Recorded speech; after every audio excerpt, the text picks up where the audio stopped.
हाँ जी। तो एग्ज़ाम का टाइम है और लोग क्वेश्चन पेपर्स बना रहे हैं, सोचा थोड़ा सा मदद मैं भी कर दूं।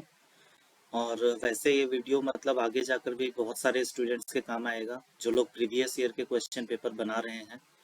बिकॉज सेवा में तो खास करके ये देखा गया है काफ़ी सारे क्वेश्चंस रिपीट होते हैं और पैटर्न तो ऑलमोस्ट सेम ही होता है, तो क्वेश्चन पेपर बनाने का डेफिनेटली बहुत फ़ायदा मिलने वाला है।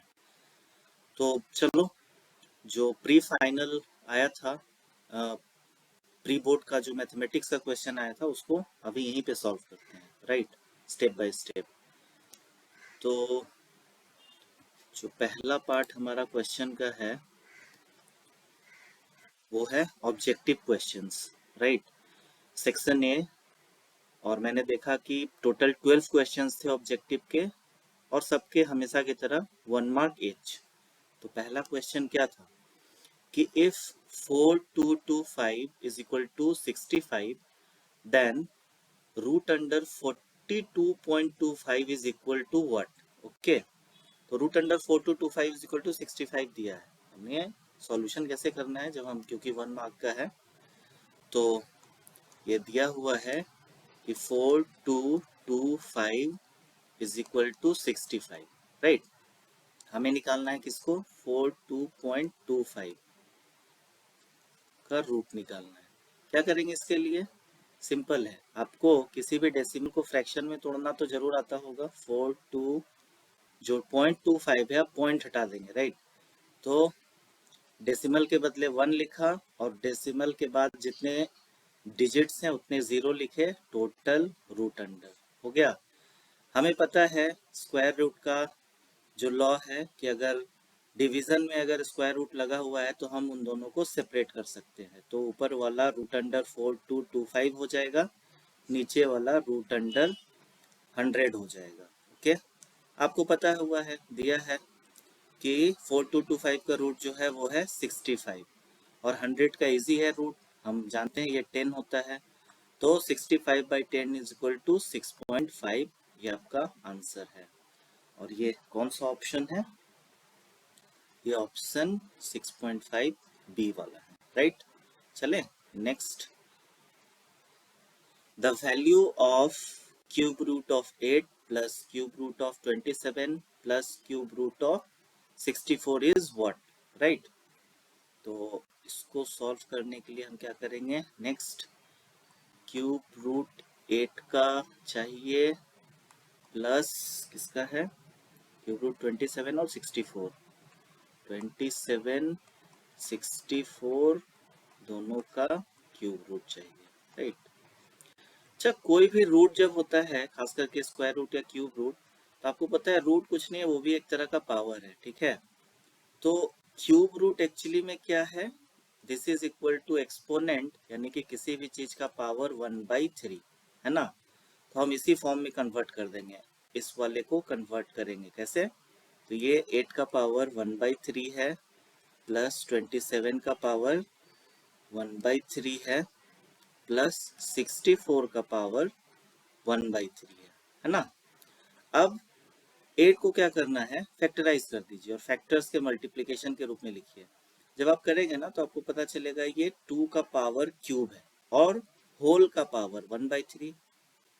27 का अगर आप करेंगे तो देखेंगे ये 3 का क्यूब है और होल का पावर 1/3। और 64 का अगर आप करेंगे तो आप देखेंगे ये 4 का पावर क्यूब है और इसका पावर 1/3। ओके, अब यहाँ से आप क्या कर लेंगे, आपको पता है जब पावर का भी पावर होता है तो मल्टीप्लिकेशन का रूल लगता है, और मल्टीप्लिकेशन में 3 इंटू 1/3 ये कैंसिल होके 1 बचेगा, यहाँ पे भी और यहाँ पे भी, है ना। एक्सपोनेंट के रूल्स आपने शायद 8 क्लास में या 9 क्लास में पढ़े होंगे। तो ये 2 plus 3 plus 4 and this is equal to how much, 3 to 5 plus 4 9, answer है ना। सो मैं बहुत स्लो कर रहा हूँ सॉल्यूशन ताकि सारे लोगों को समझ में आए, और अगर एग्जाम में हम इसको बहुत जल्दी से करें तो फिर कॉमन सेंस से भी बहुत जल्दी आंसर आ जाएगा, है ना। उसके बाद फिर आगे चलते हैं, next, the product of HCF and LCM of 4 12 and 24। एक काम करता हूँ, इसको यहीं पे सॉल्व कर देता हूँ ताकि बार बार। अब आपको देखिए क्या करना है, HCF निकालना है, फिर उसके बाद LCM निकालना और उसके बाद इन दोनों को मल्टीप्लाई करना है ना। HCF इंटू LCM करना है। देखो आपको जब कोई भी नंबर्स दिए हुए हो ना, 2 या 3, A, B और C, तो कुछ रूल्स याद रखना। आप देखो कि HCF के लिए क्या करना है, सबसे पहले इनमें से सबसे छोटा जो नंबर है, स्मॉलेस्ट नंबर, उसको चूज करो और देखो कि उस नंबर से बाकी जो नंबर से वो सारे के सारे डिवाइड हो रहे हैं क्या। मतलब सबसे स्मॉलेस्ट नंबर को सिलेक्ट किया एंड बाकी के नंबर्स को डिवाइड करके देखा क्या परफेक्ट डिवीजन पॉसिबल है। तो हमारे केस में हमारे पास नंबर्स क्या क्या हैं, 4, 12 एंड 24। अगर हमने 12 में 4 से डिवाइड किया, क्यों 4 से किया, 4 स्मॉलेस्ट है इन थ्री नंबर्स के बीच में, तो क्या परफेक्ट डिवीजन होगा, ऑब्वियसली इट इज 3 टाइम्स। 24 में अगेन 4 से अगर डिवाइड किया तो क्या परफेक्ट डिवीजन है, बिल्कुल है, 6 टाइम्स में चला जाएगा। इसका मतलब है कि इस 4 से सारे नंबर्स डिवाइड हो रहे हैं, तो हमें क्या है, HCF निकालना है। अगर स्मॉलेस्ट नंबर से सारे नंबर्स डिवाइड हो रहे हैं तो हमारा HCF वही स्मॉलेस्ट नंबर यानी कि 4 हो जाएगा। तो HCF कितना हो गया, 4, right. Highest common factor, right, एक ऐसा नंबर जो सारे नंबर्स को डिवाइड कर दे, राइट। अब उसके बाद हमें क्या करना है, LCM निकालना है, लीस्ट कॉमन मल्टीपल। अब हमें मल्टीपल निकालने हैं, लीस्ट कॉमन इन तीनों के, वो सबसे छोटा नंबर जो तीनों से क्या हो जाए, डिवाइड हो जाए। इस रूल में क्या करना है, जैसे हमने HCF में सबसे छोटे को पकड़ा था, LCM में हम सबसे बड़े वाले नंबर को सिलेक्ट करेंगे। कोई भी नंबर्स दिया हो उसमें सबसे बड़ा नंबर कौन सा है, हम देख रहे हैं कि यहाँ 24 है। अब हम क्या करेंगे, 24 को इंडिविजुअली रिमेनिंग सारे नंबर से डिवाइड करेंगे और देखेंगे कि क्या डिवीजन पॉसिबल है, ठीक है। 24 क्योंकि 24 से तो डिवाइड होगा ही, तो बाकी के नंबर बचे 12, तो 12 से डिवाइड होगा, बिल्कुल होगा, 2 टाइम्स में परफेक्ट डिवीजन। एंड 24 4 से डिवाइड होगा क्या, बिल्कुल हो रहा है, राइट, 6 टाइम्स, यानी कि 24 4 और 12 से डिविजिबल है। अगर सबसे लार्जेस्ट नंबर उस पेयर में, राइट, अगर डिवाइड हो रहा है बाकी के सारे नंबर से, तो LCM सबसे लार्जेस्ट नंबर जो है वही हो जाता है। तो यहाँ पे LCM हो जाएगा 24। इतना इजी था, करने का जरूरत ही नहीं है, ठीक। सबसे छोटे नंबर को लिया और बाकी सारे नंबर्स को डिवाइड कर दिया, अगर परफेक्ट डिवीजन हो रहा है तो HCF सबसे छोटा नंबर है, LCM के लिए सबसे बड़े नंबर को लिया और सबसे बड़े नंबर में बाकी नंबर से डिवाइड करके देखा परफेक्ट डिवीजन पॉसिबल है क्या, हो रहा है, तो वही LCM है। अब HCF इंटू LCM करना है, तो इट इज 24 इंटू 4, कितना आएगा, अगर सब सही है तो ये 96 आएगा। तो आपका करेक्ट क्या है, 96, राइट। नेक्स्ट चले,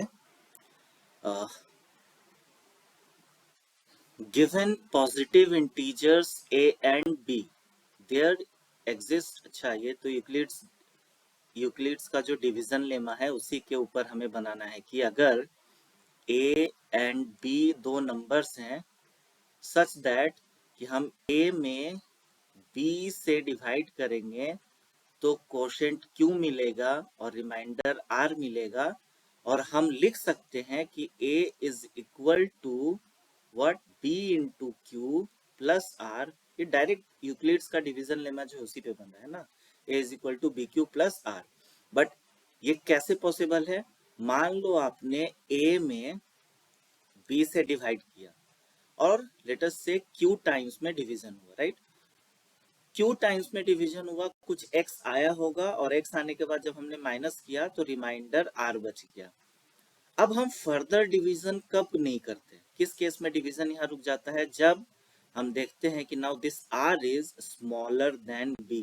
सो पहला रूल क्या है, डेफिनेटली r जो होगा वो b से छोटा होगा। एंड दूसरा क्या है कि या तो ये r होगा वो तो 0 हो जाएगा, राइट, या फिर बी से छोटा होगा, यानी या तो रिमाइंडर बचे ही ना, जीरो आ जाए, परफेक्ट डिवीजन हो गया। काफी नेगेटिव का तो हमने केसेस अभी तक देखा नहीं, जो हम नॉर्मल डिवीजन करते हैं। तो मिनिमम जो ये आर हो सकता है वो जीरो, और मैक्सिमम बी तो पहुंच ही नहीं सकता, राइट, उससे छोटा ही रहेगा। तो हमारा रूल क्या बनेगा कि आइदर इट इज इक्वल और ग्रेटर देन जीरो रिमाइंडर, और definitely it is smaller than B. तो ऐसा कौन सा केस मैच हो रहा है, वन नहीं है, टू टू हो रहा है ना, यस। तो सेकेंड ऑप्शन जो है वो करेक्ट है। नेक्स्ट चले, ओके, सॉल्यूशन तो मैंने वहीं कर दिया, चलो कोई नहीं। The product of the zeros of the polynomial 3x square plus 11x minus 3। अब इसका सॉल्यूशन देख लो एक बार आप लोग कैसे करते हैं। px दिया है कि आपका 3x square plus 11x minus 3, ये पॉलिनोमियल है, और इसका बोल रहा है कि जीरोस निकालना है। तो सबसे पहले तो हम देखेंगे कि ये पॉलिनोमियल जो है, ठीक है, अच्छा जीरोस नहीं निकालना है, क्या करना है, प्रोडक्ट, यानी ये पॉलिनोमियल का हाईएस्ट पावर क्या है, स्क्वायर है, 2 है, यानी कि क्वाड्रेटिक पॉलिनोमियल है। बहुत अच्छा, हमारे लिए बहुत इजी हो गया। कैसे, जीरोस निकालने का मतलब है डायरेक्ट क्वाड्रेटिक इक्वेशन में कन्वर्ट कर दो। और क्वाड्रेटिक इक्वेशन क्या है, जब हम इस पॉलिनोमियल को इक्वेट करेंगे जीरो के बराबर। इक्वेट करना मतलब इसको जीरो वैल्यू कैलकुलेट करना, तो हमने ये किया। अब हमें पता है कि अगर कोई स्टैंडर्ड फॉर्म में x square plus B x plus c अगर कोई क्वाड्रेटिक इक्वेशन दिया है, तो प्रोडक्ट ऑफ द रूट, मान लो एक रूट अल्फा है और इसको दूसरा रूट बीटा है, राइट, उनका प्रोडक्ट हम करते हैं अल्फा इंटू बीटा, तो इसको हम कैसे निकालते हैं, ओनली कॉन्स्टेंट्स का यूज करके निकाल देते हैं। It is C by A, this coefficient C divided by X square का कोफिशिएंट ए, है ना। और अल्फा प्लस बीटा क्या होता है, minus of B by A. Minus B क्या होगा, ये जो एक्स का कोफिशिएंट बी है ना, उसके आगे माइनस लगाएंगे और ए से डिवाइड करेंगे। वेरी सिंपल, हमसे सिर्फ पूछ रहा है क्या, प्रोडक्ट ऑफ द पॉलिनोमियल। तो प्रोडक्ट यानी अल्फा प्लस बीटा निकालना है इसका, सॉरी अल्फा इंटू बीटा निकालना है इस पॉलिनोमियल का। तो अल्फा इंटू बीटा यानी alpha into into beta is equal to क्या हो जाएगा, सी बाई ए। डायरेक्टली यहाँ पे सी कितना है, अब देखो आप लोग बहुत बार ना साइन में गलती करते हो। हमने यहाँ पे लिया है प्लस सी, तो आप क्या करते हो, आप सोचते हो अच्छा ये माइनस नेग्लेक्ट करना है, नहीं, वो कांस्टेंट का ही माइनस क्या है, हिस्सा है, राइट। तो ये पूरा -3 ही आएगा, ओके। और a यानी कि एक्स स्क्वायर का कोफिशिएंट क्या है, 3, तो ये 3 आएगा। क्यों सिर्फ 3, माइनस क्यों नहीं लिया, क्योंकि इसके आगे प्लस है, ये पॉजिटिव नंबर है, राइट।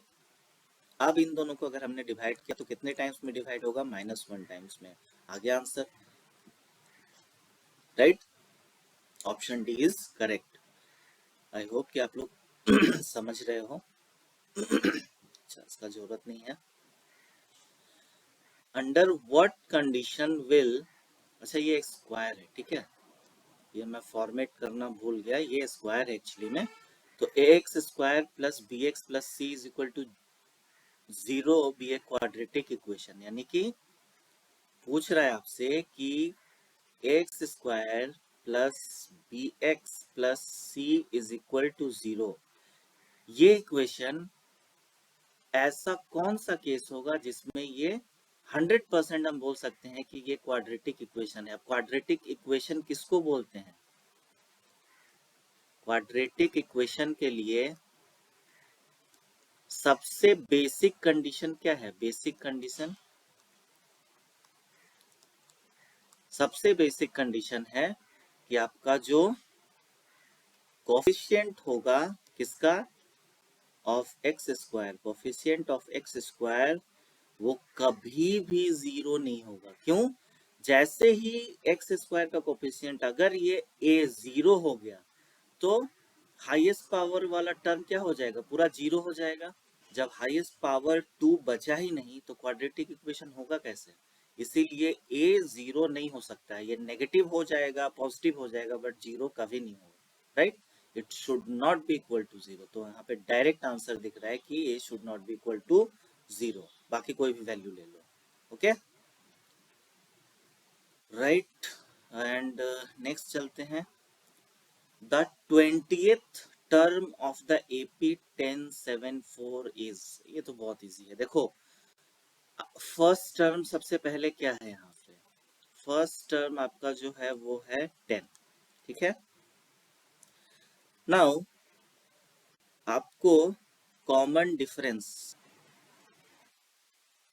ओके यहाँ कर देता हूँ, common difference is equal to आप कर लेंगे सेकेंड टर्म में से फर्स्ट टर्म को, हमेशा नेक्स्ट वाला जो टर्म होता है उसमें से पहले टर्म को, जैसे यहाँ 4 है तो उसमें से इससे पहले वाले टर्म को माइनस, किसी भी नेक्स्ट टर्म में से उससे पहले वाले नंबर को अगर हम माइनस कर देंगे तो क्या मिलेगा, कॉमन डिफरेंस मिल जाएगा, राइट। तो आपका सेकेंड टर्म है 7, आपका सेकेंड टर्म है 7 और फर्स्ट टर्म है आपका 10। ये आपने माइनस किया तो कॉमन डिफरेंस कितना है, नेगेटिव आएगा। नेगेटिव आया है, आपको साइन का अच्छे से ख्याल रखना है, यहाँ पे बहुत सारे लोगों ने गलतियां करी थी प्री बोर्ड में। तो इसके बाद क्या होगा, अब आपको कॉमन डिफरेंस मिल गया, फर्स्ट टर्म आपको पता है, राइट। तो आपको nth टर्म का फॉर्मूला क्या है, the formula of nth term is first term यानी a, फर्स्ट टर्म को हम a भी बोलते हैं, राइट। a प्लस जो टर्म निकालना है n minus 1 into common difference d, right. a कितना है यहाँ पे 10 है, प्लस कौन सा टर्म निकालना है 20th, तो 20 यहाँ पे लिखा, उसमें से -1 फॉर्मूला के हिसाब से, और कॉमन डिफरेंस जो आपको मल्टीप्लाई करना है वो कितना है, -3 है, राइट, ये लिखना है। अब आप देखेंगे कि ये जो प्लस है वो चेंज कर जाएगा, 1 मिनट 20 में से बन गया तो कितना हुआ 19 इंटू -3। अब आप क्लियरली देख पा रहे हो कि 19 इंटू -3 इज -57। काफी लोगों ने यहाँ पे गलती किया था यार, काफी लोगों ने, +57 and then the answer is 67, नहीं, ये कैलकुलेट करने के बाद आएगा -47 and the answer is B, right. Next चले, बोल रहा है एक ट्रायंगल है ABC and that is similar to triangle RQP। पहले हम एक ड्राइंग बना लेते हैं, एक छोटा सा ट्रायंगल बना लिया और इसको नाम दिया A, ये B यहाँ लिखा और ये C यहाँ लिखा। अब आप अच्छे से ध्यान दो, जब नेक्स्ट ट्रायंगल बनाएंगे ना तो जिस सीरीज में पहले वाले ट्रायंगल का लिया था कॉन्जिक्यूटिव साइड्स जो होने चाहिए, जैसे यहाँ पे ए बी कॉन्जिक्यूटिव, अगर पहला अगर साइड लेते हैं तो उसका कॉन्जिक्यूटिव नेक्स्ट ट्रायंगल में आर क्यू होगा। ए बी अगर ये है कॉन्जिक्यूटिव साइड ये है तो इसका नाम होगा आर और क्यू, ठीक है। कॉन्जिक्यूटिव साइड्स आप लोग बहुत मिस्टेक करते हो, बहुत ज्यादा, और बहुत इजी है। अगर A B C is similar to R Q P और ए बी ये साइड है तो आर क्यू साइड उधर ही वाला साइड होगा जो पहले ट्रायंगल में था। बस एक बार एक साइड सेलेक्ट कर लिया तो तीसरा वाला पॉइंट फिक्स हो जाता है, उसके बाद गलती हो नहीं सकती। अब हमारा केस क्या होता है, जब दो ट्रायंगल्स, हमें पता है ये ट्रायंगल सिमिलर है तो हमें पता है सिमिलैरिटी का रूल कि ए बी बाई इसका वाला सेम, इसका कॉन्जिक्यूटिव साइड जो नेक्स्ट ट्रायंगल में होगा a by r q is equal to, अब लो क्या, बी सी बाई नेक्स्ट ये है इसका consecutive Q P is equal to, अगर यहाँ पे सी ए तो डिवाइडेड बाई इधर पी आर, ठीक है। ये आप जो क्या बोलते हैं साइड्स के जो सीरीज हैं उनको याद रखना बहुत जरूरी है कि कौन किस साइड के कॉन्जिक्यूटिव साइड है, राइट, अदरवाइज मिस्टेक्स हो जाएगी।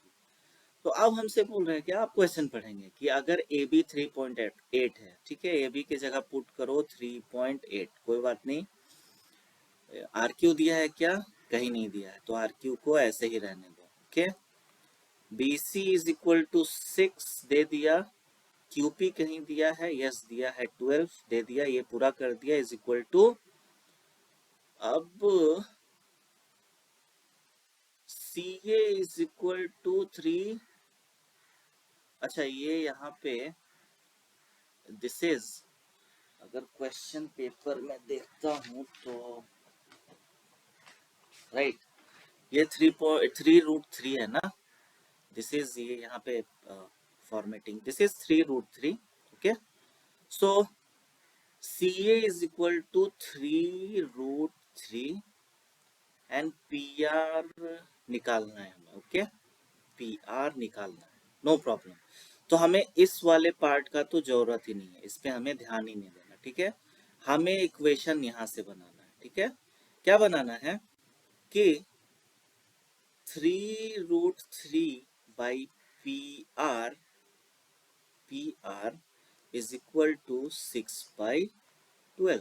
ओके, यहां से हम अब बोलेंगे कि ठीक है, अगर ये सही है तो इसका मतलब आप कैलकुलेशन करेंगे तो PR इज इक्वल टू हम 3√3, क्यों, क्योंकि PR इधर जाएगा और ये इधर नीचे जाएगा और ये 12 इधर ऊपर जाएगा. ठीक है, तो ये इंटू 12 होगा, 3√3 के साथ 12 मल्टीप्लाई होगा और 6 डिवाइड हो जाएगा. आप जो एरो है उसका सिंबल देख लीजिएगा, उसका इंडिकेशन. अब 6 से 2 टाइम्स में गया तो PR is equal to how much, it is 3 into 2 6√3. Answer है कहीं 6√3, सी नंबर. राइट, नेक्स्ट चलते हैं.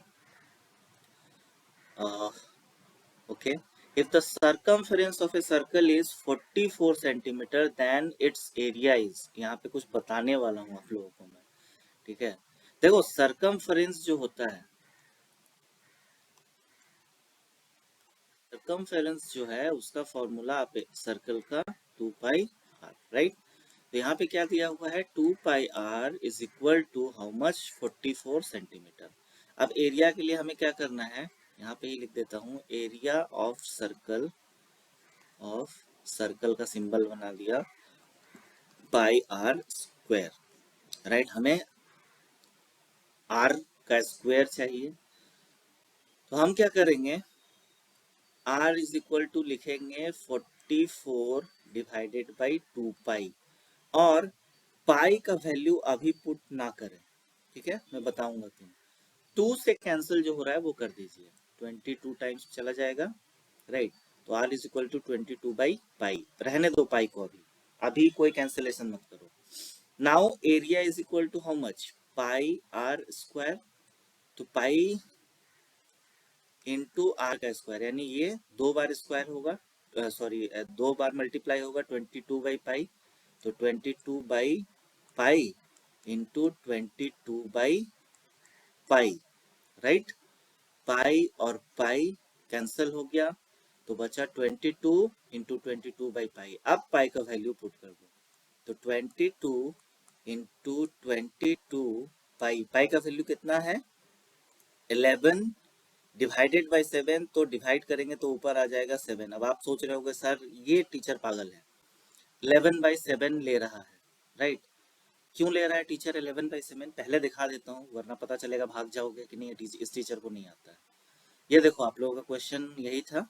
ठीक है, अनलेस स्टेटेड अदरवाइज, एकदम बिल्कुल स्टार्टिंग में ही लिखा हुआ है, unless stated otherwise use pi is equal to 11/7. ठीक है, राइट.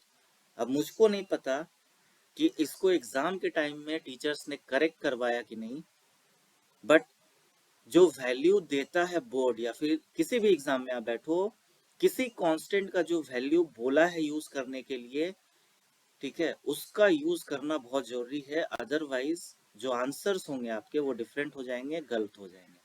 बट यहाँ पे मैं आपको बताना चाहता हूँ कि बोर्ड ने भी गलती की है. कैसे की है गलती, ये मैं आपको दिखाऊंगा.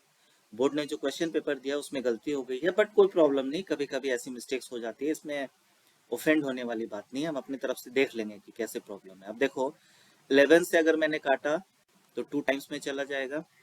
नाउ इट इज 7 2 ये 44 हो जाएगा, 22 इंटू 2 44 इंटू 7, और इसको अगर आप कैलकुलेट करोगे तो it is 8 and 308 centimetre square आ रहा है एज पर बोर्ड का जो पाई वैल्यू दिया है उसके हिसाब से. राइट, कहीं पे भी 308 का वैल्यू है A B C D, and thank God कि ये ऑब्जेक्टिव टाइप क्वेश्चन था, राइट।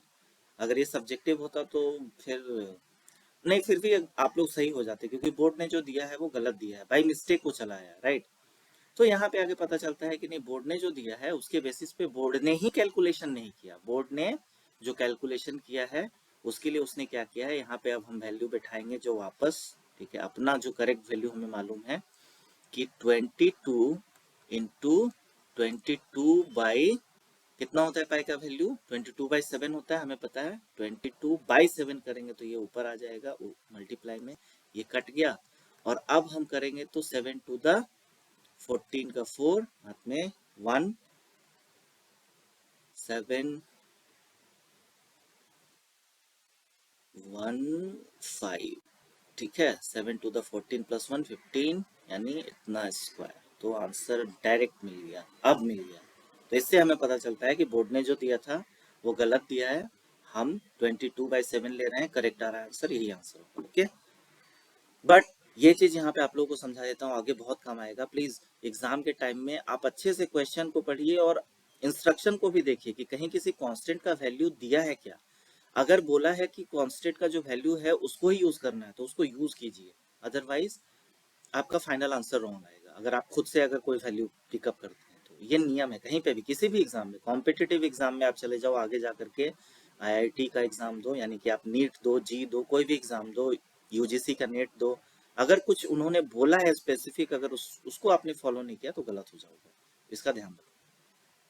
नेक्स्ट चलते हैं, ओके। ये मैंने आपको दिखा दिया कि क्यों गलत था। Distance of the point -4, 3 from the origin is, okay. कोई नहीं, एक हम बना लेते हैं, एक्सिस बना लिया, इसको बोल दिया एक्स एक्सिस है, ये बोल दिया वाई एक्सिस है, ये ओरिजिन है। और 0.4 हमें लोकेट करना है, लेटेस्ट से 1 2 3 4, ये 4 पॉइंट्स है, और इधर 1 2 3। तो अगर ये पॉइंट हमें लोकेट करना पड़ेगा तो एक यहाँ पे होगा ये पॉइंट, है ना। क्यों, क्योंकि एक्स एक्सिस के लेफ्ट हैंड साइड पे होता है एक्स नेगेटिव, और ये सबसे पहले एप्सा देन ऑर्डिनेट, ओके। तो -4 3 ये है। अब इसका डिस्टेंस निकालना है, मतलब डायरेक्ट ये वाला डिस्टेंस निकालना है। देखो ये मेरा ना ड्राइंग में ना लाइंस ये थोड़ा तिरछा वगैरह हो रहा है, बहुत सारे टीचर ये प्रॉब्लम फेस करते हैं क्योंकि हम डिजिटल पेन यूज कर रहे हैं। तो आपको ये डिस्टेंस निकालना है, ये डायरेक्ट डिस्टेंस बिल्कुल स्ट्रेट लाइन में जो आता है ये, ओके। तो आपको पता है कि ये जो है ये कितना है, ये -4 यूनिट। माइनस क्यों, लेफ्ट हैंड में है इसीलिए -4, बट डिस्टेंस अगर कभी भी हम लेंगे मैग्नीट्यूड लेके काम चला सकते हैं, हम इसको 4 डिस्टेंस ले सकते हैं और बोल देंगे लेफ्ट, लेफ्ट में 4 यूनिट, तो लेफ्ट का मतलब ही negative, okay. And this is what, this is how much, तो ये सेम वाई एक्सिस का जो इंटरसेप्ट है उसके बराबर, यानी कितना है 3 है, राइट। एंड दोनों के बीच का, यहाँ पे अगर आप अच्छे से एक ट्रायंगल बनाओ तो एक्स और वाई का जो इंटरसेप्ट होता है उनके बीच में एंगल कितना हो, 90 डिग्री। क्या बन गया, right angle triangle. Right angle triangle अगर बन गया, ये 90 डिग्री है, तो ये परपेंडिकुलर है, ये बेस है, तो डिस्टेंस हाइपोटेनस इजी हो गया। व्हाट इज हाइपोटेनस, हम यही निकालना है, रूट अंडर पी का स्क्वायर प्लस बी का स्क्वायर। अब पी का स्क्वायर अगर आप करेंगे तो पी कितना है, परपेंडिकुलर इस 3 का स्क्वायर 9, और बी का स्क्वायर करेंगे बेस का तो -4 कीजिए या 4 कीजिए, दोनों का अगर किसी का भी स्क्वायर करेंगे तो 16, यानी ये 25 का रूट अंडर आएगा, यानी डिस्टेंस 5 आएगा, okay. Correct option is C. Next आगे चले, okay. Volume of hemisphere of radius r is, देखो ये तो बहुत इजी है। फुल स्फेयर अगर आप लोगे, फुल स्फेयर, ठीक है, तो फुल स्फेयर का वॉल्यूम कितना होता है, हाउ मच, ये होता है 4/3 pi are cube, right. Hemisphere का मतलब क्या होता है, हेमी का मतलब होता है आधा, हाफ। बस इसी आधे से मेरा काम हो जाएगा, देखना, हेमी स्फेयर वॉल्यूम, वॉल्यूम पूरा था 4/3, आधा कर दिया तो स्फेयर को ही आधा कर दिया हमने, तो वॉल्यूम भी आधा हो जाएगा, तो आधा का मतलब हाफ, ठीक है। Half into 4/3 pi are cube, half से ये 2 टाइम्स में चला जाएगा तो कितना आ गया, 2/3 pi are cube. Answer 2/3 again c number, right. Next चले। ओके, बोल रहा है कि किसी इवेंट, कोई एक इवेंट का होने का चांस, इसको पॉजिटिव इवेंट बोलते हैं या पॉजिटिव प्रोबेबिलिटी। पॉजिटिव मतलब क्या, कि कोई भी चीज होने का प्रोबेबिलिटी जो है वो 0.09 है। तो उस इवेंट के नहीं होने का मतलब, अगर किसी इवेंट के होने का अगर ये है, तो इवेंट के नहीं होने का उसको हम कभी कभी पीई बार यानी इवेंट के नहीं होने का मतलब नेगेटिव ऑफ द इवेंट, उसके नेगेटिव को हम दिखाते हैं कैसे, तो उसको हम बोलते हैं 1 माइनस प्रोबेबिलिटी ऑफ इवेंट के होने का चांस, राइट। यानी किसी इवेंट के नहीं होने का चांस 1 माइनस उस प्रोबेबिलिटी के होने के चांस के बराबर हो। तो इसको कैसे निकालेंगे, यही निकालना है। तो 1 माइनस 0.09, ठीक है। और ये हो जाएगा आपका कितना, कैलकुलेट करोगे तो 0 पॉइंट अगर मैं कैलकुलेट करूँ तो इधर ये चला गया तो 1 यानी कि 91, 0.91 है कहीं। अगेन सी नंबर, वाह सही यार, सी, ठीक है। अब यहीं पे एक फॉर्मूला देख लो आप लोग कि प्रोबेबिलिटी ऑफ द इवेंट यानी किसी इवेंट के होने की प्रोबेबिलिटी प्लस उस इवेंट के नहीं होने की प्रोबेबिलिटी यानी पीई बार, इवेंट के होने की और उस इवेंट के नहीं होने की प्रोबेबिलिटी को जब हम ऐड करते हैं, ठीक है, इन दोनों को जब ऐड करते हैं तो कितने के बराबर आता है, it comes is equal to 1। Okay, इसी के बेसिस पे मैंने ये फॉर्मूला पे बनाया, राइट। तो ओके, अब हम सेक्शन बी में आ गए, बहुत अच्छी बात है। वैसे भी थोड़ी सी लाइट कम हो रही है ना। So section B, okay. अब यहाँ पे मैंने क्या लिखा है, फ्रॉम क्वेश्चन 13 यानी क्वेश्चन नंबर 13 से लेके 23 तक अब जो भी क्वेश्चंस हैं वो सिर्फ 2 मार्क्स के हैं, राइट। तो सीबीएसई वालों, आप लोग रोना बंद करो। अब देखो 23 तक बेचारे ये सेवा वाले जाएंगे, 23 क्वेश्चंस बनाएंगे और उनको हार्डली अभी कितने मार्क्स के क्वेश्चन मिले हैं, तो हार्डली समथिंग अराउंड 13, अगर हम जाएंगे कहाँ से 12 से, तो इधर हो गए 11 क्वेश्चन, 11 इंटू 2 22 और प्लस इधर बाप रे 34 मार्क्स के क्वेश्चन आपको 23 क्वेश्चन सॉल्व करने के बाद 34 मार्क्स आपने अटेम्प्ट किया, राइट। और रोते सीबीएसई वाले, ठीक है। सेवा वालों के पास थोड़ा सा टाइम कम होता है, नो डाउट, इसीलिए प्रैक्टिस बहुत ज़्यादा जरूरी है। जितना ज़्यादा प्रैक्टिस उतना ज़्यादा आपको मार्क्स का मतलब सॉरी टाइम का बचत होगा। प्रैक्टिस से तुरंत क्वेश्चन बनेगा। चलो आगे बढ़ते हैं, हम भी टाइम वेस्ट नहीं करेंगे। अब बोल रहा है, बहुत अच्छा है, देखो यहाँ पे ना सॉल्यूशन मैंने कैसे करना है कि 5 लोग मिल करके 5 people can finish the piece of work in 20 days, तो how many person can finish the work in 1 day, यानी 5 लोग मिलके अगर किसी काम को 20 दिन में खत्म कर देते हैं। अब इसको क्या करो, करो सिनेरियो 1, 5 people और कितने दिन,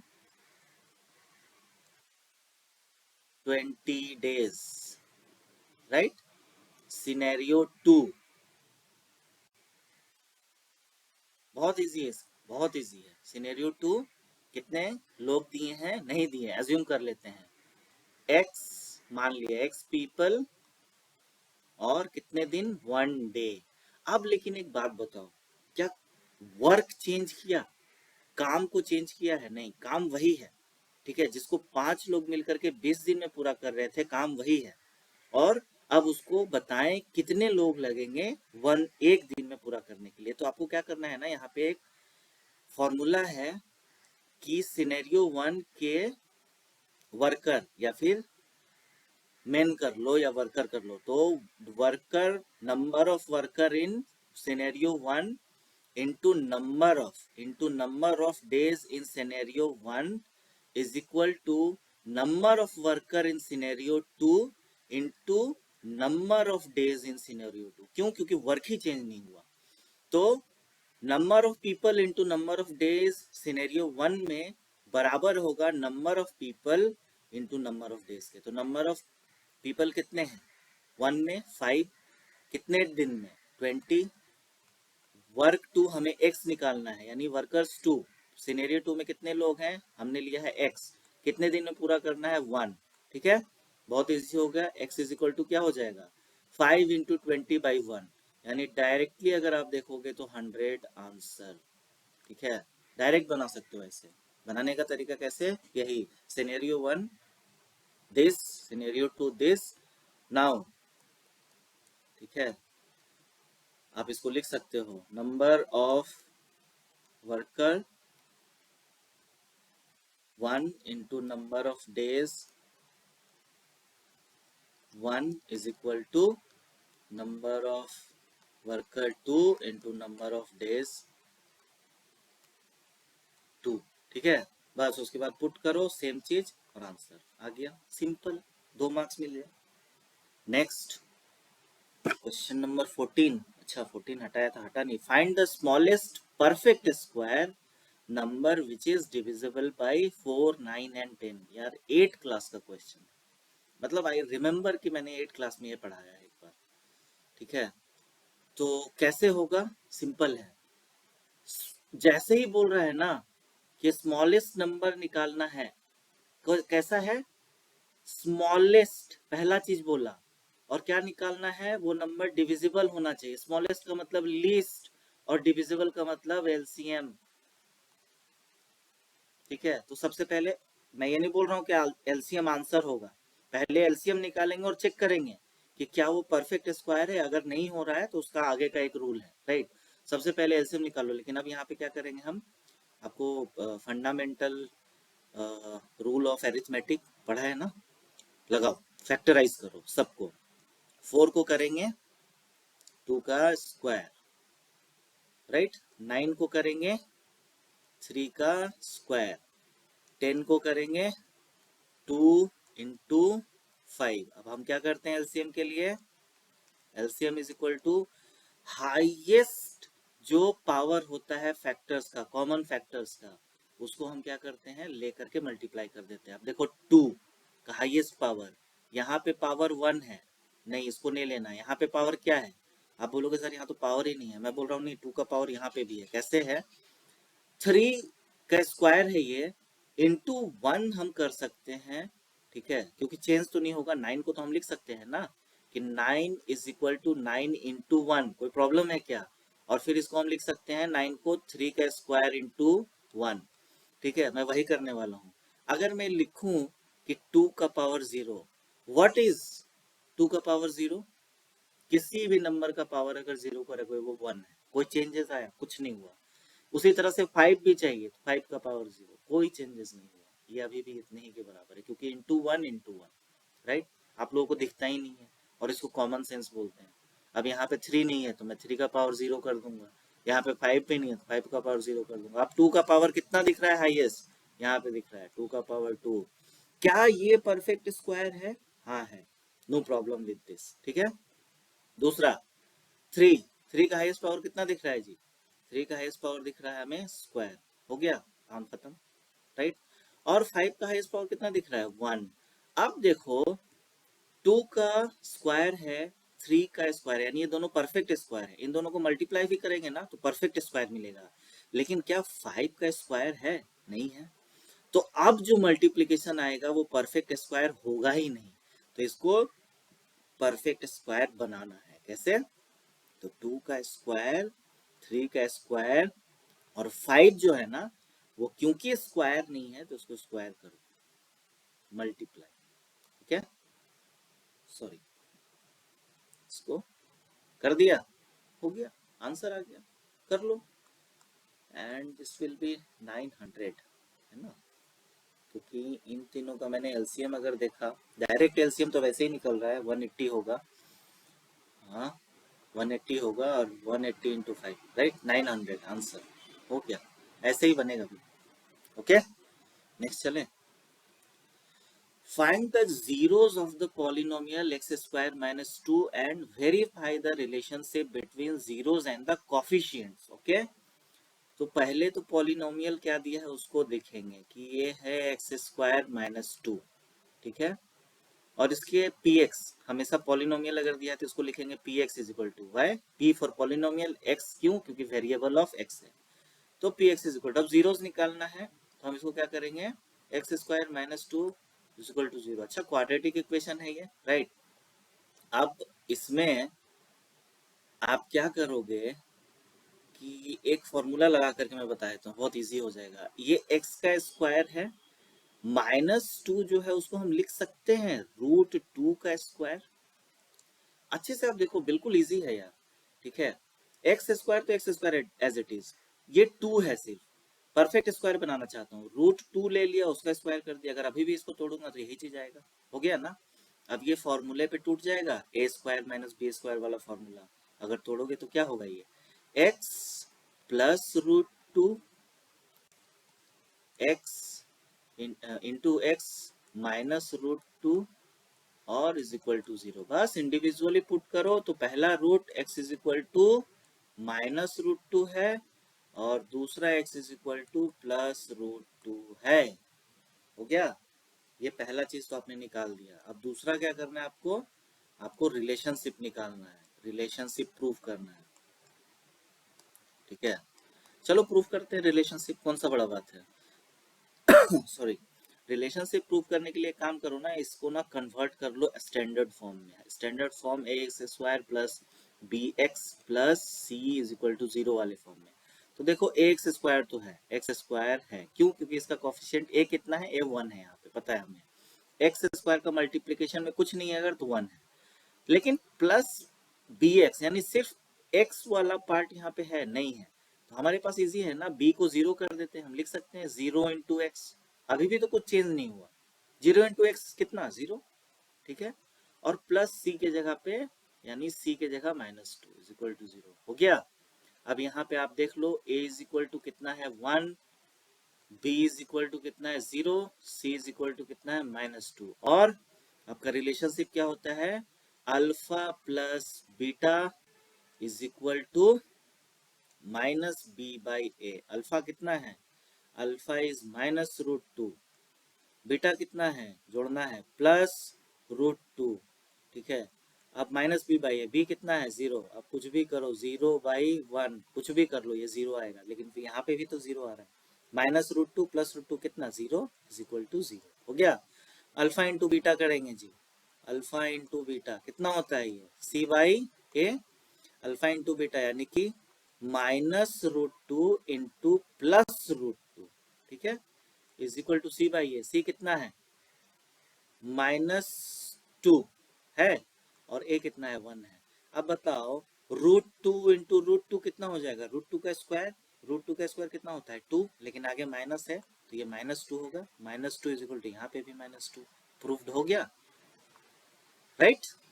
इजी है, मैं आप लोगों को समझा रहा हूँ ना, अगर मुझको बनाने के लिए कोई बोले तो हार्डली मुझको लगता है 30 सेकेंड्स, ठीक है, but I understand, I am a teacher definitely, तो मेरे लिए 30 सेकेंड भी शायद ज़्यादा है, और भी ऐसे टीचर्स होंगे जिनके लिए शायद 3 सेकेंड 10 सेकेंड्स, राइट।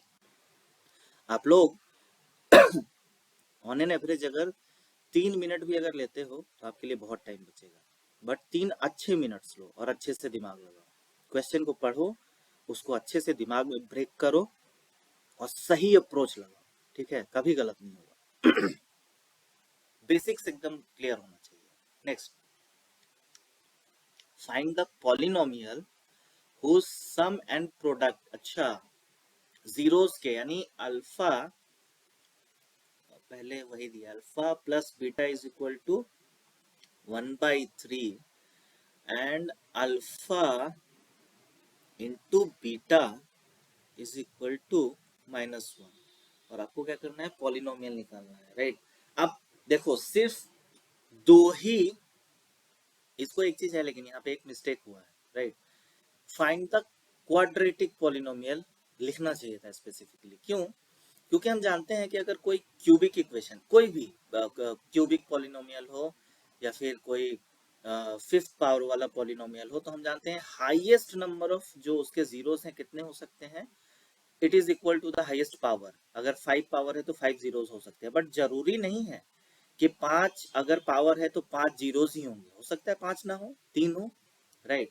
हो सकता है ये जिसका है, जिस इक्वेशन का है वो क्यूबिक पॉलिनोमियल हो, बट यहाँ तो मेंशन करना जरूरी था, राइट। बट ये ऐसा आपको दिया नहीं है, ये क्वाड्रेटिक पॉलिनोमियल का है, इसीलिए मैंने लिखा कि क्वाड्रेटिक पॉलिनोमियल अगर हमें पता है उसको इक्वेशन में कन्वर्ट करेंगे तो क्वाड्रेटिक इक्वेशन बन जाएगा, और क्वाड्रेटिक इक्वेशन में alpha plus beta is equal to दिया हुआ है, वही दिया ही है इसने, sum and product of the zeros, alpha plus beta is equal to -1/3, alpha into beta is equal to -1, right. अब दे दिया ना तो फॉर्मूला है, क्या है फॉर्मूला, सिंपली हम कैसे बनाएंगे, x square minus sum of zeros, formula है आप लोग याद रखना इसको, into x plus product of zeros, polynomial निकालना है इसीलिए इज इक्वल टू 0 पुट करने की जरूरत यहाँ पे पहले, लेकिन जीरोस के बराबर है तो इज इक्वल टू 0 पुट करो, ठीक है, बाद में पॉलिनोमियल लिख देंगे हम। तो एक्स स्क्वायर तो भाई लिख दो, सम ऑफ जीरोस आपको दिया है कितना, ये माइनस नहीं है भाई, ये प्लस ही, ओके। तो इट इज 1/3 इंटू एक्स, और लास्ट वाला प्लस है, यानी प्लस की जगह -1 इज इक्वल टू 0, आप कर दो सिंपल, एलसीएम लो, 3x स्क्वायर -1 -3/3 होल का बाई 3 इज इक्वल टू 0। अब ये पता है इधर जाके मल्टीप्लाई हो जाएगा, तो 0 से मल्टीप्लाई हो 0 हो जाएगा, तो आपको अब लिख सकते हो कि px यानी पॉलिनोमियल जो है that is equal to 3x square -1 -3, ठीक है, हो गया। Next, find the number of terms of the following AP. अच्छा, एक एरिथमेटिक प्रोग्रेशन दिया है, उसमें आपको फर्स्ट टर्म से स्टार्ट करके बहुत सारे नंबर्स दिए, डॉट डॉट डॉट यानी बीच के, इसने दिए नहीं, और इसने लास्ट वाला जो टर्म है ये लास्ट टर्म है, ठीक है, इतने नंबर्स नहीं है, लास्ट टर्म, जैसे पहला टर्म 7 है, दूसरा 13 है, ये उसी तरह से ये लास्ट टर्म यानी फाइनाइट एरिथमेटिक प्रोग्रेशन है ये, ओके, एक जगह पे जाके टर्मिनेट हो गया। तो यानी हमारा nth टर्म कितना है, 205, गुड। फर्स्ट टर्म कितना है, ये 7, कॉमन डिफरेंस भाई निकाल लो, कैसे निकाल लोगे, सेकेंड टर्म में से फर्स्ट माइनस कर दो, तो प्रॉब्लम है कोई नहीं है ना, करो। तो आप 13 में से 7 हटाओगे तो कितना जाएगा, 6 हो गया, कॉमन डिफरेंस भी निकल गया। तो nth टर्म का फॉर्मूला लगाओ, हम जानते हैं nth term is equal to first term a प्लस n-1 into common difference d, है ना। तो आप क्या करो, nth टर्म तो दिया है, यहाँ पे आप देखो nth टर्म दिया है 205 इज इक्वल टू, पहला टर्म क्या है, फर्स्ट टर्म ये है 7 इंटू n नहीं पता, यही निकालना है, -1 इंटू कॉमन डिफरेंस 6, हो गया। अच्छा, यहाँ प्लस का साइन देना है, राइट। अब आप इसको इस तरफ उल्टा सीधा कर लो, मतलब कैसे, मैं इक्वेशन इस वाले को इस साइड ला रहा हूँ, इस वाले को उस साइड, तो कोई फर्क, मतलब जस्ट अदल बदल कर दिया, ठीक है, क्योंकि हमेशा हमारा नियम है ना कि जो अननोन है वो लेफ्ट साइड में होना चाहिए, ये हमारा मेंटल सेटअप है, हम इधर से भी कर सकते हैं। तो n-1 into 6 plus 7 is equal to 205, ठीक है भैया। तो n-1 into 6 is equal to 205 minus 7, ठीक है। अच्छा, अब देखो थोड़ा सा स्पेस ना कम पड़ रहा है, तो मैं यहाँ पे यूज कर रहा हूँ, राइट, ब्रैकेट मार के। तो अब n-1 into 6 is equal to कितना हो जाएगा, 205 में से 7 अगर आप माइनस करोगे तो this will be 198, okay. n-1 is equal to अब कितना हो जाएगा, 198/6, तो n इज इक्वल टू कितना हो जाएगा, ये यहाँ पे -1 है, उस तरफ जाके +1 होगा, पहले डिवाइड तो कर लो, कितना होगा 33 + 1, तो n is equal to 34, answer. कितने टर्म से, ये कौन सा टर्म है, ये 34th नंबर का टर्म है ये, ठीक है, हो गया। नेक्स्ट चले, okay, find the value of 2 10 square 45 degree, ये तो बहुत इजी है यार, बस वैल्यू याद होना चाहिए आपको। देखो 10 45 डिग्री कितना होता है, 10 45 का वैल्यू 1 होता है, ओके। cos 30 डिग्री कितना होता है? It is root under 3/2 and sine 60 degree कितना होता है? It is again root 3/2। Okay, ये वैल्यूज याद होने चाहिए आपको। एटलीस्ट कितना?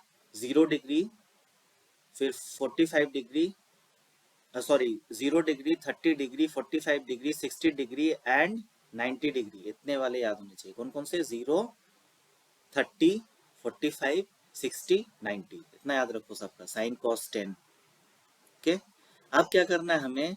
2 इंटू 10 ऑफ 45 डिग्री का स्क्वायर करना है, प्लस कॉस स्क्वायर 30 डिग्री वाला वैल्यू का करना है, उसमें से माइनस करना है 4 into sine square 60 degree. Simple है। 2 इंटू 1045 का वैल्यू कितना है?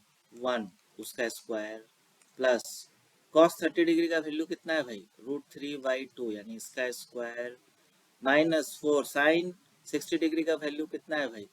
रूट 3/2, इसका स्क्वायर, राइट। तो 1 का स्क्वायर 1 ही होगा, ये 2 हो जाएगा, प्लस रूट 3/2, रूट 3 का स्क्वायर होगा तो ये 3 हो जाएगा, लेकिन 2 का स्क्वायर होगा तो 4 हो जाएगा, हो गया। माइनस 4 इंटू रूट 3 का फिर वही सेम चीज, तो ये 3 हो जाएगा और नीचे 4 हो जाएगा, ये तो कैंसिल हो जाएगा भैया, ठीक है। अब बचेगा क्या? 2 + 3/4 - 3। अगर इसको आप एलसीएम लेके कैलकुलेट करो, 4 ले लिया तो ये 8 होगा, ये 3 ही रह जाएगा और ये -12 हो जाएगा। टोटल कैलकुलेट करके देखोगे तो -1/4, ठीक है, राइट। आगे बढ़े, और बिल्कुल सही है। If sine a = 3/4 then find tan a। फिर इसका अब ना मतलब कि इसका दो तरीका है, बट मैं इसको ना 2 मार्क्स वाले के हिसाब से बताता हूँ, ठीक है। दिया है कि sine a, sine of angle a, ये एंगल का यहाँ पे लिया है, एंगल के बदले जैसे हम लिखते हैं ना साइन थीटा, एंगल के बदले थीटा है, वहां पे इसने एंगल के बदले a लिखा है, तो कंफ्यूज नहीं होना है। तो साइन a दिया है = 3/4। अब हमें पता है कि साइन a = क्या होगा? व्हाट इज, उससे करो, परपेंडिकुलर बेस और हाइपोटेनस वाला जो फॉर्मूला होता है वो लगा, तो it is p perpendicular by hypotenuse, right, = 3/4 होता है ना। 10 a निकालना पड़ेगा, तो what is 10? Perpendicular by base. अब देखो, परपेंडिकुलर बाय हाइपोटेनस पता है, तो हम बोल सकते हैं यहां से कि परपेंडिकुलर = 3 एंड हाइपोटेनस = 4, साइन वाले रूल से, ठीक है, ये हम बोल सकते हैं। हमें बेस नहीं पता, लेकिन भैया परपेंडिकुलर पता है, हाइपोटेनस पता है, तो बेस तो एकदम इजी होता है कि रूट अंडर हाइपोटेनस का स्क्वायर माइनस परपेंडिकुलर का स्क्वायर, राइट। अगर आप इसको करोगे तो कितना होगा? 16, 4 का स्क्वायर 16 होगा, -3 का स्क्वायर 9 होगा, रूट अंडर, अगर आप अब इसको कैलकुलेट करोगे तो बेस कितना आ जाएगा? √7 आ गया। बेस इज इक्वल टू, तो बेस इज इक्वल टू हमने निकाल दिया √7, तो हो गया simple. 10a = perpendicular by base = perpendicular तो पता है 3 और बेस कितना है? √7, आंसर, ठीक है। एक और है, बट वो यहाँ पर नहीं बता रहा हूँ मैं, ठीक, शायद अगर 2 मार्क्स से थोड़ा ज्यादा होता तो बताता उसको फॉर्मूला के बेसिस पे, ओके। बट इफ अगर आपको वो अगर मेथड आता है तो आप बना सकते हो, कोई प्रॉब्लम नहीं है, अगर आपका स्पीड है तो आप बना सकते हो। लेंथ ऑफ ए टेंजेंट, अब ठीक है, एक टेंजेंट है, उसका length of a tangent drawn from a point which is at a distance of 5 centimetre from the centre of the circle, ठीक है। सबसे पहले एक काम करो, टेंजेंट है drawn from a point which is at a distance of 5 centimetre. अच्छा, tangent को जो ड्रॉ किया है किसी पॉइंट से, अब ये पॉइंट क्या है? सेंटर से बोल रहा है 5 सेंटीमीटर, तो हम अज्यूम करेंगे कि चलो ये पॉइंट जो है बाहर है, ठीक है, हमने अज्यूम कर लिया, क्योंकि ये पॉइंट अज्यूम क्यों किया बाहर है, अज्यूम भी नहीं करना है, वो बाहर ही होगा पॉइंट, क्योंकि दो जगह से हो सकता है, एक तो या तो पॉइंट अगर बिल्कुल सरकमफ्रेंस पे हो तब टेंजेंट पॉसिबल है, एक ही टेंजेंट, और बाहर हो तो टेंजेंट पॉसिबल है। हमने पता है सर्कल के केस में अगर हमने अंदर गलती से पॉइंट अगर ले लिया सर्कल के तो टेंजेंट नहीं ड्रॉ कर सकते, कोड बना सकते, टेंजेंट नहीं आएगा। तो ये पॉइंट हमने ले लिया कि चल भैया पॉइंट बाहर है, ठीक है। अरे रुक जाओ भैया, तुम कहाँ हड़बड़ा रहे हो। तो ये पॉइंट हमने पी ले लिया कि तुम बाहर हो। यहाँ से हमने एक टेंजेंट भी ड्रॉ कर दिया। चलो एक, अच्छा ये टेंजेंट थोड़ा सा ना उल्टा हो गया, एक काम करो उल्टा साइड में ड्रॉ करता हूँ। इस पॉइंट से चला, ऊपर काहे नहीं जा रहे हो भैया, ठीक है चलो तुम लोग समझ लेना, ठीक है। ये पी पॉइंट से एक ही टेंजेंट की बात कर रही है, लेकिन बोल रहा है, क्या बोल रहा है अच्छे से देखो, tangent drawn from a point which is at a distance. Point कहाँ है, the point is at a distance of 5 centimetre from the centre. तो ये पॉइंट पी जो है इस सर्कल के सेंटर से अगर डायरेक्ट डिस्टेंस इसका हम देखें तो ये कितना है, 5 सेंटीमीटर ये है, ठीक है। And then it is telling us कि जो लेंथ ऑफ द टेंजेंट जो है वो है 4 सेंटीमीटर, वही है, पढ़ के देखना। Length of a tangent drawn from a point which is at a distance, point is at a distance of 5 centimetre from the centre of the circle is 4 centimetre. तो टेंजेंट का लेंथ कितना है, 4 centimetre, यानी ये length दे दिया 4 centimetre. बहुत अच्छी बात है, निकालना क्या है, रेडियस निकालना है। निकाल लेंगे भाई, कैसे, आप याद करो एक थ्योरम है कि the radius is always perpendicular to the tangent, यानी यहाँ पे ये क्या है 90 डिग्री है, यानी एक बार ये 90 डिग्री हो गया तो ये परपेंडिकुलर है, ये बेस है, ये हाइपोटेनस है, राइट। और निकालना क्या है, बेस।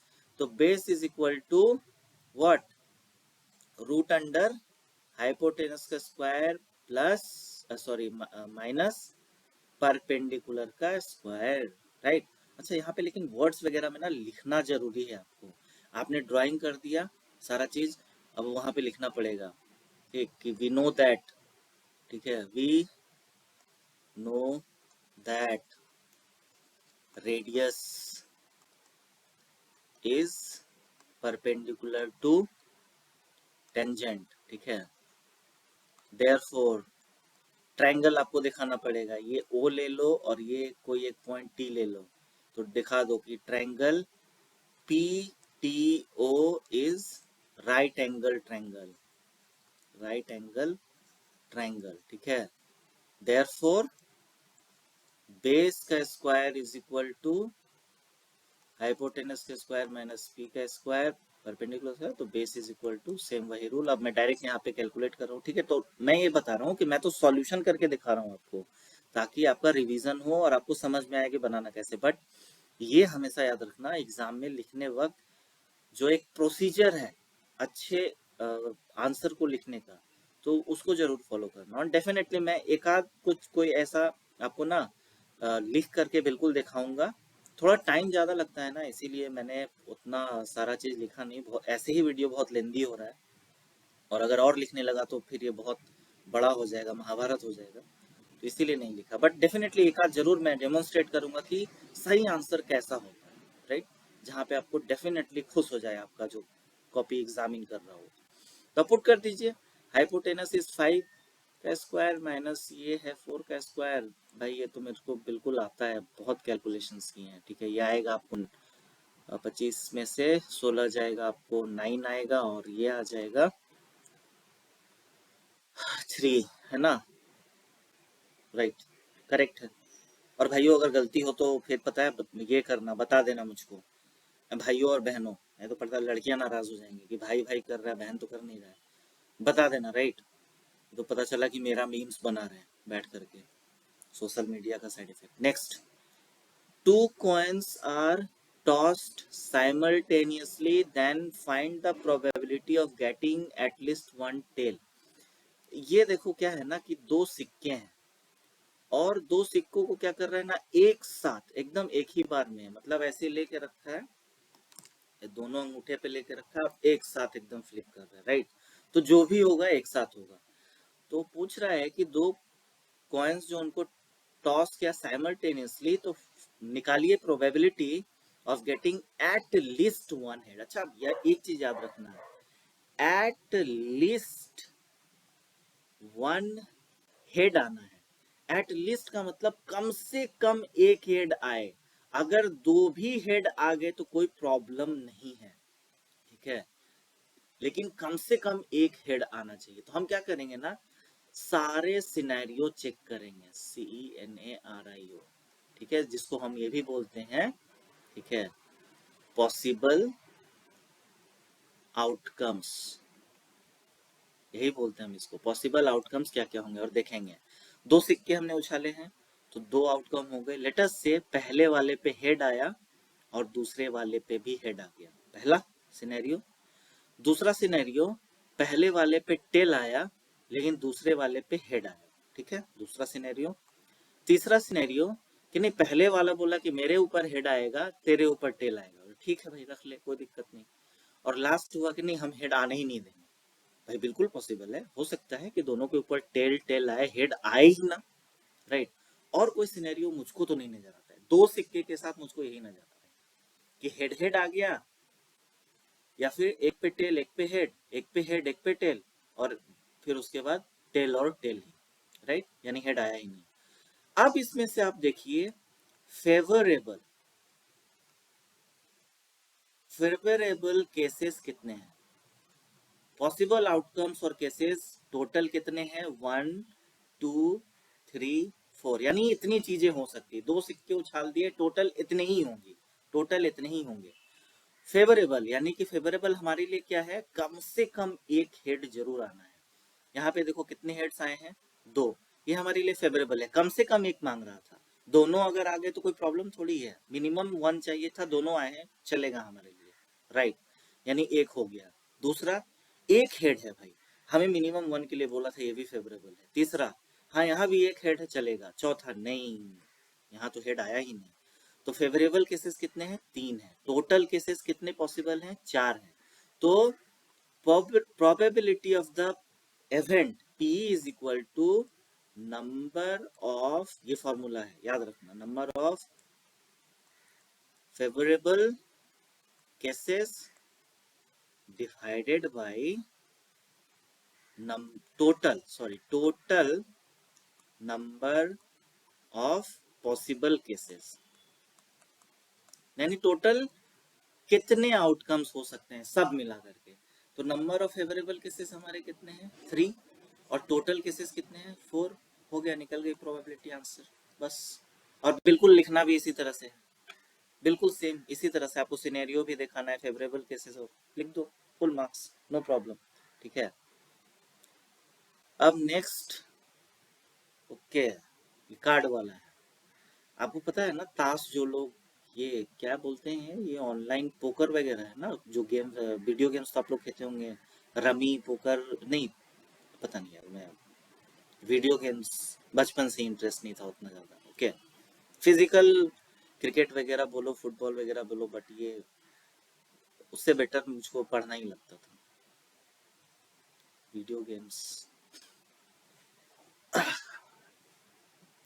तो ताश वगैरह जो है, टोटल कितने होते हैं कार्ड्स, एक डेक में 52 होते हैं, राइट। अब ये 52 कार्ड्स जो होते हैं, ये टोटल 4 कैटेगरीज में डिवाइड होती हैं, ठीक है, 4 कैटेगरीज में डिवाइड होती हैं। तो यानी ईच कैटेगरी में कितने कार्ड होंगे, ईच कैटेगरी में टोटल 4 कैटेगरीज हैं, टोटल 52 कार्ड हैं, यानी चारों कैटेगरीज मिला के 52 कार्ड, 52 कार्ड्स। तो ईच कैटेगरी में कितने होंगे, total number of cards divided by 1 category, ठीक है, तो ये हो जाएंगे आपके 13, राइट। अब देखो भैया कि आपका जो 4 कैटेगरीज है ना, उनमें से एक जो कैटेगरी होता है वो होता है स्पेड, ठीक है, बहुत सारे होते हैं, आपने सुना भी होगा, डायमंड्स, स्पेड्स, राइट। तो ये सारे डायमंड्स है, स्पेड्स है, और क्या क्या आप लोगों को ज्यादा पता होगा, आप लोग खेलते हो, राइट। लेकिन होता क्या है, क्योंकि मुझको याद होना चाहिए इसलिए, क्योंकि प्रोबेबिलिटी का डायमंड्स, एसेस, एंड स्पेड और one more is missing. Anyways मैं भी देख लूंगा एक बार इसी बहाने। क्या तो इतना है, ये श्योर है कि 4 कैटेगरीज हैं, ईच कैटेगरी में कितने कार्ड होंगे 13। तो इतना तो पता है कि 13 स्पेड्स हैं। यानी अगर आपके पास इसी तरह के अगर इवेंट्स अगर सजाए गए तो फेवरेबल इवेंट्स, यानी कि मैं ये कार्ड सजा रहा हूँ, ठीक है, टोटल ऐसे ऐसे करके अगर कार्ड सजाए गए, लास्ट कार्ड ये फर्स्ट कार्ड है, तो ये लास्ट 52 नंबर कार्ड है, तो एक सिंगल सिंगल जो फेवर करता है हमारे आउटकम को, ऐसे कितने कार्ड्स होंगे, ये 13 कार्ड्स होंगे, राइट। और टोटल कितने पॉसिबल आउटकम्स हैं 52। 52 में से कुछ भी हो सकता है, लेकिन उसमें मेरे फेवर के कितने कार्ड्स हैं 13 कार्ड्स हैं। यानी फिर से प्रोबेबिलिटी कैसे निकलेगी हमारे लिए, number of favourable cases divided by total number of possible cases. अब यहाँ पे फेवरेबल कितने स्पेड्स के कार्ड्स होते हैं भाई 13, सबको पता है, ठीक है। डायमंड भी पूछे तो कितना होता है 13 ही होता है। बाकी जो 2 कैटेगरीज हैं वो भी कितने होते हैं 13 करके होते हैं, राइट। 13 हमारे लिए फेवरेबल है, तो कोई भी एक कैटेगरी स्पेसिफिक अगर इसने पूछ लिया तो 13 ही होता है, राइट। और उसमें से अगर पॉसिबल टोटल कितने केसेस है तो 52, यानी प्रोबेबिलिटी हो जाएगी। अगर आप चाहो तो देख रहे हो तो हाँ ये कटेगा, 13 जो है 52 को काट देगा 4 टाइम्स में, तो प्रोबेबिलिटी आपका फाइनल कितना आएगा, सॉरी 1/4। ओके, ये 1/4 जो है प्रोबेबिलिटी है आंसर। ओके, तो नेक्स्ट चले। ओके, तो सेक्शन बी हम खत्म कर चुके 2 मार्क्स वाले, राइट। अब और लेंदी नहीं बनाना चाहता वीडियोस को, क्योंकि वैसे भी जिनको मतलब कि मन नहीं है वो तो पहले ही 2 मिनट में भाग चुके होंगे। जो रुक करके देख रहे हैं उनको भी मैं चाहता हूँ कि वो ब्रेक ले, मैं भी ब्रेक लूंगा, और नेक्स्ट जो बहुत जल्दी अपलोड कर दूंगा। तो एग्जाम के लिए प्रैक्टिस करते रहिए, और क्वेश्चन पेपर अगर आप नहीं बनाते हैं किसी भी रीजन से, तो आप अपने साथ पता है मतलब बेईमानी कर रहे हैं, फिर एग्जाम में परफॉर्म करना अच्छा पॉसिबल बहुत मुश्किल हो जाता है। क्योंकि आपको क्वेश्चन पेपर मिनिमम जो हमने जो पढ़ा है फॉर्मूला, और जो हमारे लिए रूल्स थे कि मिनिमम 3 इयर्स के बनाओ, मैक्सिमम 5 इयर्स तक के बनाओ, क्योंकि आपको सिर्फ पैटर्न ही नहीं क्वेश्चंस भी रिपीट कर देते हैं कभी कभी। और अगर एग्जाम में बिल्कुल मालूम हो ऐसा क्वेश्चन आए तो कॉन्फिडेंस और ज्यादा बूस्ट होता है, राइट। सो यहीं पे स्टॉप